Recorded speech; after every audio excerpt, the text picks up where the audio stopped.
close your eyes and imagine the pride of the modern world. We boast about our nuclear reactors, our silicon chips, and our satellite arrays. We look back at the people of 4,500 years ago as primitive shadows, scratching out a meager living in the dirt. But what if the story we've been told is a calculated deception? What if, while we were supposedly just learning to forge iron, an entire civilization was already dying in the blinding fire of an atomic blast? What if the first nuclear age didn't begin in a laboratory in New Mexico in 1945, but in the Indus Valley before the first page of our history books was even written? Today, we are going to walk through the radioactive streets of Mohenjo-Daro, a city where the skeletons are still holding hands in the middle of the road, frozen in a scream that has lasted for millennia. This is not a myth. This is not a campfire story. This is a forensic crime scene of a planetary scale. We have found the melted glass, we have measured the radiation, and we have heard the echoes of the gods dropping the sun itself upon the heads of men. If you think you know our origins, prepare to watch that knowledge turn to ash. Welcome to the most terrifying chapter of our past. When archaeologists first unearthed Mohenjo-Daro in the 1920s, they expected to find the humble remains of a riverside civilization. Instead, they found a city that looked like it was designed by a modern urban planner. A perfect grid system, sophisticated sewage pipes, and multi-story brick buildings. But as they dug deeper, the excitement turned to cold, shivering horror. They found 44 skeletons scattered across the streets. These people weren't buried in graves. They weren't killed by a flood or a plague. They were struck down exactly where they stood. In one area, a father, a mother, and a child were found huddled together, their bones fused by a heat so intense it defied description. But here is the detail that the academic elite refuses to tell you. When researchers brought Geiger counters to these ruins, the needles went off the charts. Some of these skeletons registered levels of radioactivity over 50 times the natural background radiation.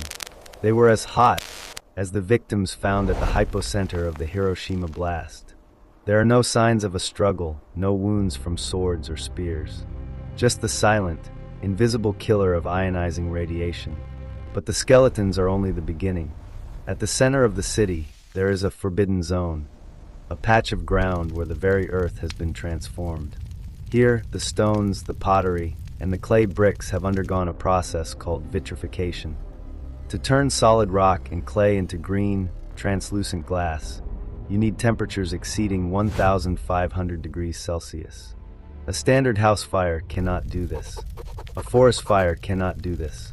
Even a volcanic eruption would leave different geological signatures. This only happens when the atmosphere itself becomes a furnace, a phenomenon seen only at nuclear test sites like Alamogordo or the Nevada desert. The locals have feared this place for centuries, calling it the place of the dead. They speak of a great light that turned the night into day and made the rivers boil. To find the answer to where such a weapon came from in 2500 BC, we must turn to the Mahabharata, the ancient Sanskrit epic. For years, mainstream historians dismissed its descriptions as poetic exaggeration. But listen to these words with the ears of a modern physicist. A single projectile charged with all the power of the universe. An incandescent column of smoke and flame as bright as 10,000 suns rose in all its splendor. It was an unknown weapon, an iron thunderbolt, a gigantic messenger of death, which reduced to ashes the entire race of the Vrishnis and the Andhakas. The text goes on to describe the aftermath with chilling clinical accuracy. The corpses were so burned as to be unrecognizable. The hair and nails fell out, pottery broke without apparent cause, and the birds turned white. After a few hours, all foodstuffs were infected. How did a poet living thousands of years ago know the exact symptoms of acute radiation syndrome? How did they know that hair and nails fall out when the body is ravaged by gamma rays?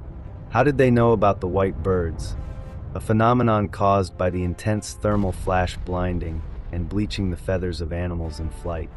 They didn't imagine this. They witnessed it. They were describing the Agneya weapon, a gift from the gods that could level mountains and poison the wind. Mohenjo-Daro is not an isolated incident. Across the planet, we find the scars of this ancient atomic war. In the Libyan desert, there are vast fields of desert glass, created by a heat source so powerful it melted the sand into pure silica. In Scotland, we find vitrified forts where the stone walls have been fused together like wax. In the Bible, we hear of Sodom and Gomorrah, where fire and brimstone rained from the sky, turning a woman into a pillar of salt, a perfect metaphor for a body vaporized by a thermal pulse.